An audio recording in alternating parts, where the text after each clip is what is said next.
The first group of Yungalite came in 2000. So based on that number, the kollel is 25 years old. The Gibbers moved to town in 1999, a few months before the rest of the group came. Based on that number, the kollel is 26 years old. But before the Gibbers came, the kollel still existed.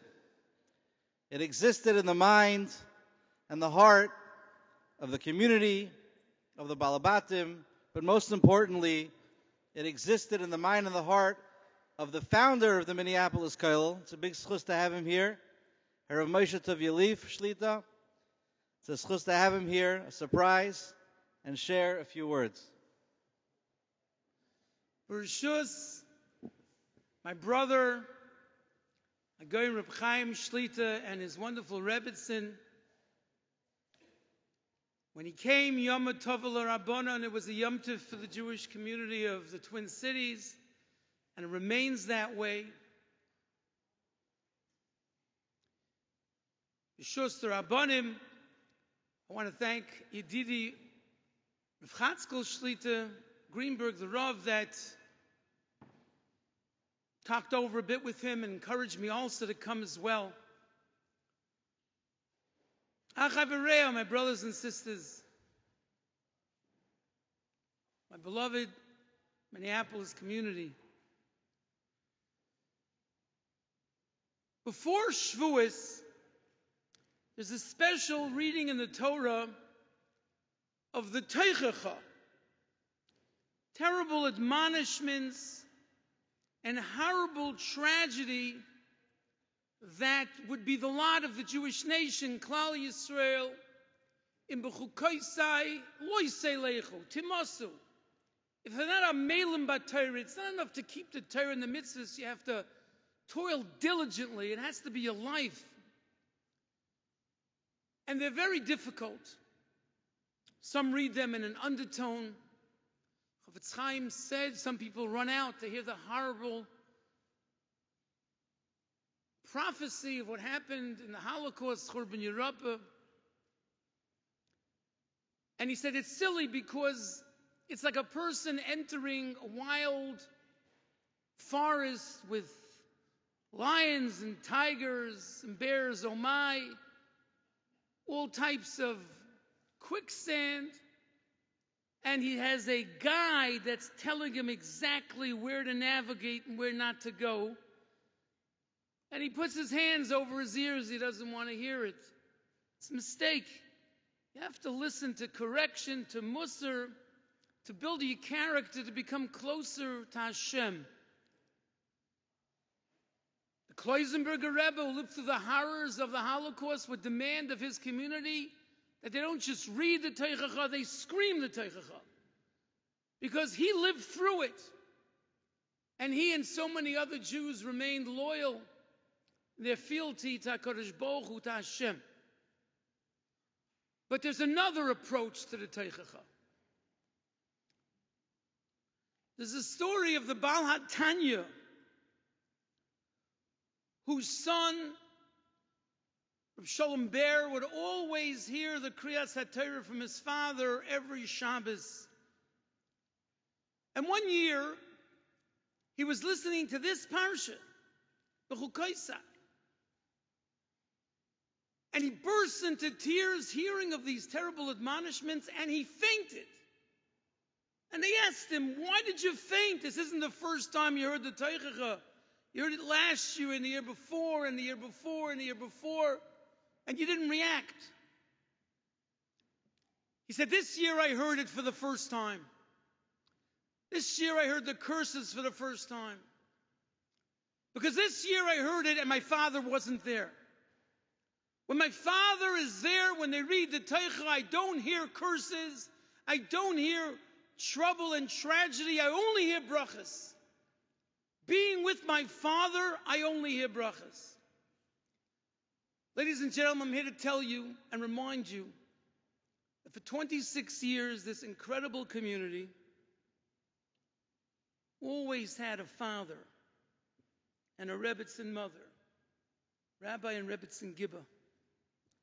And as long as Rabbi and Rebbetzin Gibber were in the room, were in your lives, in my life, you didn't experience teichacha.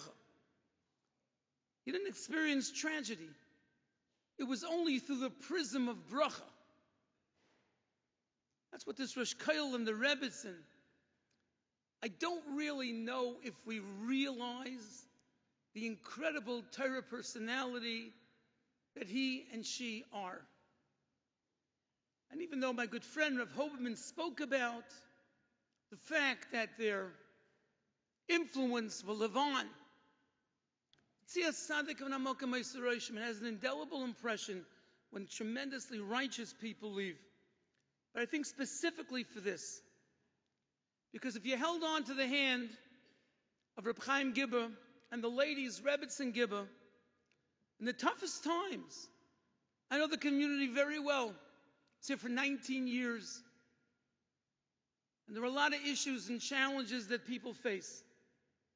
Older and younger, simpler and more complex. But if you held on to their hands, somehow or other you saw the bracha in life. And I'll conclude with something that I said at the Shloishim, my revered Rebbe, Maon HaGoyin, Reb Chaim Yaakov Steinzatzal tells the Rosh Yeshiva, there's a little shtibel in Flatbush called the Aguda, and I'm associated with them for 16 years, but my heart's always in Minneapolis. Every shir I give, I'm always talking about Minneapolis. And so we had a Shloishim, the Munkacher Rebbe Shlita came, prominent Talmidim, and I was able to speak as well. And I said the Gemara talks about Yiras Shamayim. Rav Hoberman spoke about Yiras Shamayim. And the Gemara says that Moshe Rabbeinu tells Klal Yisrael in the Torah, V'ata Yisrael, Mo Hashem Alekecha shel me'imach, kim liyiras Hashem Alekecha. What does Hashem want from you now? Just to fear God. That's all. Just fear God. Says the Gemara, V'chiyira milsa zutrasa. Is that an easy thing? It's like golf. Fear of God takes an hour to learn and a lifetime to master. So Moshe Rabbeinu says that's all Hashem wants. That's the most Herculean task in life. Says the Gemara yes. Lagabe Moshe milsa zutrasa. When you're talking about the revered Moshe Rabbeinu, Yiras Shamayim is simple. But that's exactly the question. Moshe Rabbeinu is not telling Moshe Rabbeinu to fear God constantly. Moshe Rabbeinu is saying you have to fear HaKadosh Baruch Hu. And maybe for Moshe Rabbeinu it's Milsa Zutra, so it's a simple thing. But what about for us? So I said at the time concerning my Rebbe, Reb Chaim Stein, that Lagabe doesn't mean in the perspective of Moshe Rabbeinu. Lagabe means when you're next to Moshe Rabbeinu. When you're holding on to the hand of Moshe Rabbeinu, when you're seeing life vicariously through the eyes of Moshe Rabbeinu, then Yiras Shamayim Milsa Zutra, it's the easiest thing in life. If you walk the streets of Lower Manhattan with Maran HaGoyin Moshe Feinstein Zatzal, and you held on to his hand, you didn't see anything immoral, illicit, you didn't see anything, you didn't even Moin videos, you were clearly in a holy place. Because Lagabe Moshe Milsa Zutrasa. And I echo that sentiment right now. Lagabe Reb Chaim and the Rebbetzin, Yiras Shamayim Milsa Zutrasa. He makes it seem so easy to daven with kavana. And I well remember the event that the community had welcoming me back after he was healed. I can't explain it in Flatbush, but it was in an ice skating rink. That's where we did it.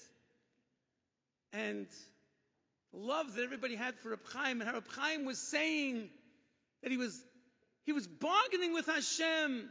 He was counting the tiles. He knew he was coming back. And we saw great things then and always.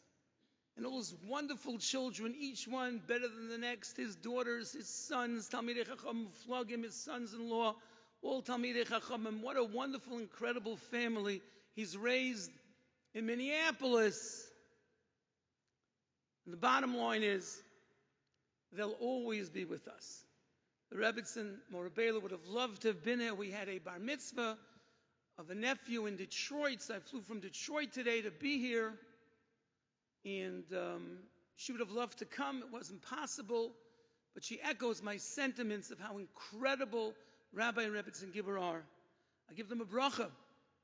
Mechayel el choyel. Rebbetzin Gibber started a Beis Yaakov, and I would tell everybody I knew that she treated a Beis Yaakov of 25 girls as if it was a Beis Yaakov of 1,000 girls.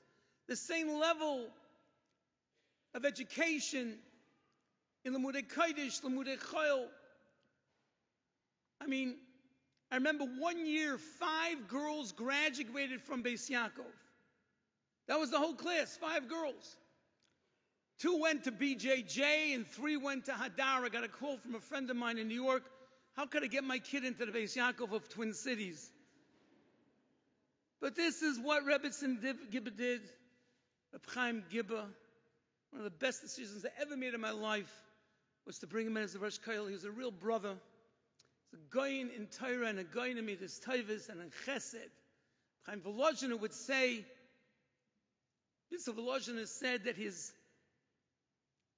father would create tachbulos, machinations, how to do Chesed. He'd wake up in the morning to figure out, that's Reb Chaim and that's the Rebbetzin, always looking to help others. Shana Mokim, Shana Mazel Latav, they should move to Lakewood. As Hashem, they'll put Lakewood on the map. People will start hearing of Lakewood. It's going to be a big year at Torah. It's going to have more year Shemayim. The girls are really going to get educated. And we're looking forward to sharing the greatest simcha, the coming of Mashiach Tzidkenu, B'meir V'yameinu. Amen.